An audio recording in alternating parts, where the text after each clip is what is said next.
completely changed Man United's tactics and dominated Man City in a 2-0 win after just 5 days in charge.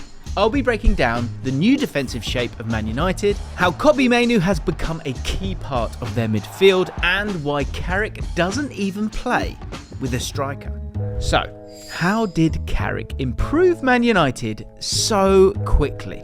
And what problems did he solve right away? Well, to understand this, let's break down each part of the team, starting with the defence. So Manchester United's previous manager, Ruben Amorim, set up with 3 centre-backs, and their goalkeeper frequently passed to one of them during build-up. And their passing network shows that very few passes were played from the centre-backs into midfield. Check out Leny Yoro in possession here. A pass to Ugarte is difficult because he's sandwiched between 2 Aston Villa players.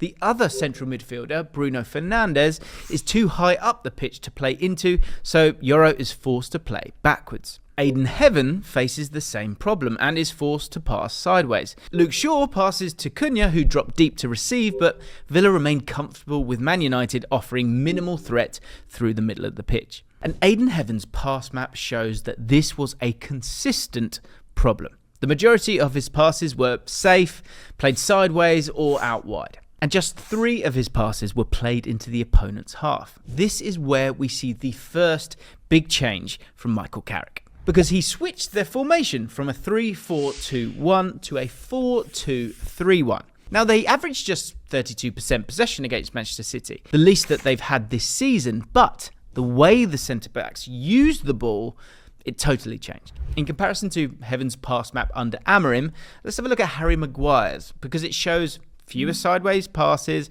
and more intent to go and play the ball forward. Alongside him, Lisandro Martinez played long-distance forward passes which were typically aimed to the left-hand side of the pitch. But this wasn't because of a lack of central options. It was down to Carrick wanting to focus their play down that left flank. Here's Martinez in possession with Luke Shaw as an option out wide. Rico Lewis is drawn out of position in anticipation of the pass. But Luke Shaw's positioning is a decoy, allowing Martinez to play a disguised vertical pass to Bruno Fernandes. And with Kobbie Mainoo in close proximity, Bruno is able to quickly play the ball into him.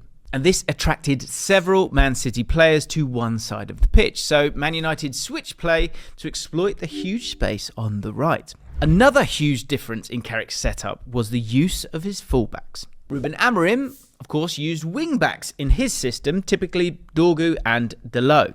And you can see from their touch maps that most of their touches were very high, pushing into the final third. During build-up, the high positioning of the wing-backs meant that they weren't usually involved. So opponents were able to isolate the back 3 from their only forward options, the midfield. In Carrick's back 4 system, the fullbacks are much deeper, and this sees them have more touches in their own half, and that helps them during build-up. On the left, Luke Shaw completed the most passes from the Man United back 4 against Man City.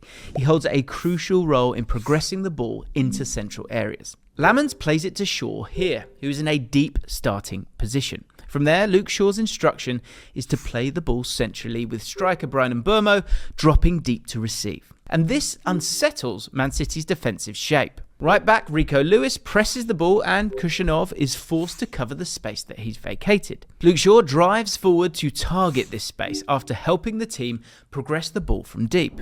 And this brings us to the midfield, where Carrick has already fixed another problem. Here's Manchester United's passing network against West Ham under Ruben Amorim. You got Casemiro and Bruno Fernandes, who made up the midfield partnership, but the distance between them here, it was an issue. Casemiro frequently collected the ball from the back 3 whilst Bruno played much higher. And without that close passing option, it resulted in Casemiro taking 5 touches of the ball before passing it backwards. And Man United's slow tempo made it pretty easy for the opposition to defend. The same problem occurred higher up the pitch, with Casemiro receiving here. Bruno stays high, but the passing lane is blocked. Casemiro's only option was to pass sideways. But Carrick's system, it really addresses this issue so brilliantly. Man United now have a 3-man midfield as opposed to a 2.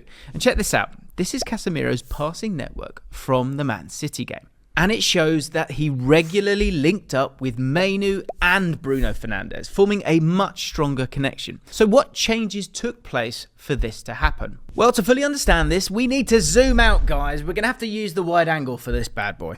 Casemiro and Kobbie Mainu are close together.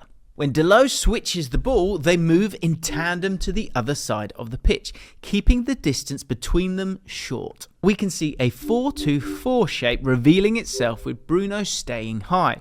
Mainu moves towards the ball and then goes away, dragging a Man City player with him to open that passing lane to Casemiro. Now, if we zoom in on Casemiro, we can see he's already scanning to check Bruno's positioning. He receives the ball and he's able to play a quick forward pass with his first touch. Despite Casemiro and Bruno being far apart, it's Mainu's clever movement that helped them link up. And he hadn't started a single Premier League game this season before Carick arrived.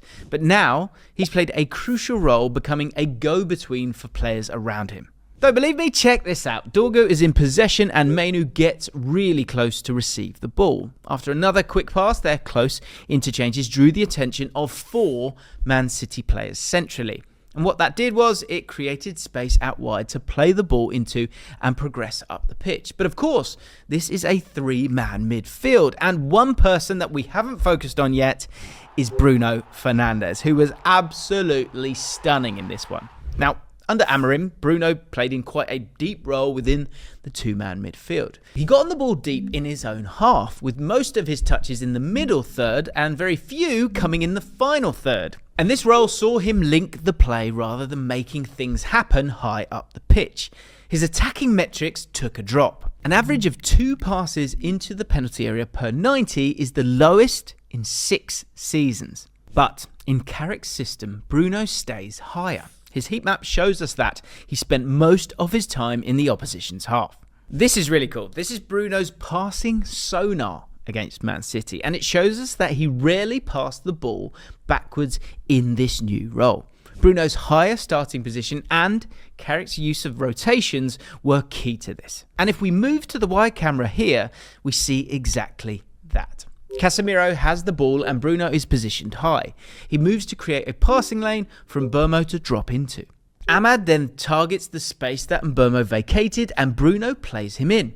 Look at how each player swapped positions here to complete this lovely move. Bruno had freedom as well. He also drifted over to the left-hand side to create overloads with Dorgu and Shaw. Like here, where Bruno receives from Shaw and plays a quick 1-2 to progress down the left. This frees Dorgu to become the spare man and he attacks the space in behind. Bruno's high starting position also allowed them to create a front 4 when counter-attacking.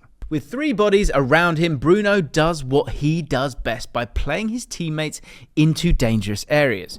Next up, we need to talk about the wingers, because out wide,